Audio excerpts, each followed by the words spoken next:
It was interesting to observe the likes of Trent Alexander-Arnold and Luke Shaw outside the England dressing room on Saturday night. Gareth Southgate has personally called up some injured players to check on them and reassure them they are part of his plans, and Alexander-Arnold and Shaw are sure to make the squad for Germany if proving their fitness. Indeed, their chances of starting at the Euros were enhanced during the defeat by Brazil, given left-back Ben Chilwell and midfielder Conor Gallagher did not enjoy the best of nights. Alexander-Arnold was in the company of former Liverpool teammate Jordan Henderson as they headed for the team bus, and he was another whose stock perhaps increased without playing. Gallagher, in fairness, emerged to speak to the written press, and his place in the squad, if not the starting lineup, is almost certain. However, sources at rival Premier League clubs tell us that Chelsea are actively trying to sell their academy graduate this summer, with 12 months to run on his contract and any transfer fee booked as pure profit in an FFP world. England debutants Anthony Gordon, Ezri Konsa and Kobbie Mainoo were presented with their first caps by Southgate on Sunday.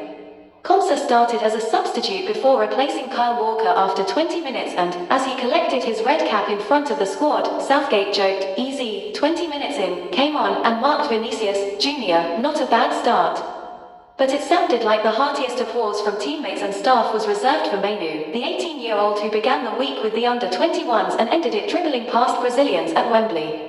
One player whose involvement in England training last week perhaps went unnoticed was Kian Noble's elevation from the youth ranks. He is 1 year younger than Mainoo, but, with the under-17s on site at St George's Park, the Manchester City centre-back was asked to join Southgate's group. Noble was suspended when his own age group beat Northern Ireland 5-1 on Wednesday. I watched that game and was particularly taken by the midfield pairing of Chris Rigg, Sunderland, and Joshua King, Fulham. Rigg, the South Tyneside-born captain wearing number 8, has a Brian Robson-esque quality about him, especially given his bravery, engine, and sweet left foot.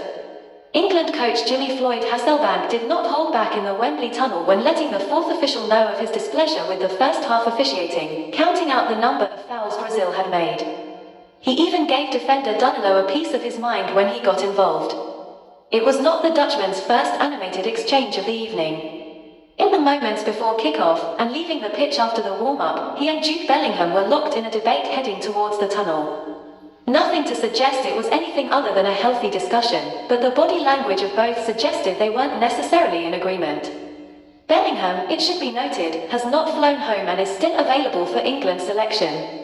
By comparison to Hasselbank, Southgate is not prone to episodes of anger, especially in front of the press. He is a calm, considered statesman. Danish broadcasters are safe in his company. But on Friday night, at Tottenham's training ground, he came as close to indignation as he ever will. John Stones, sat beside Southgate, was asked about the England manager potentially taking charge of Manchester United. "You do not have to answer that," instructed Southgate, and he was not joking, turning his head and no doubt biting his lip at the same time. His twisted face betrayed his fury.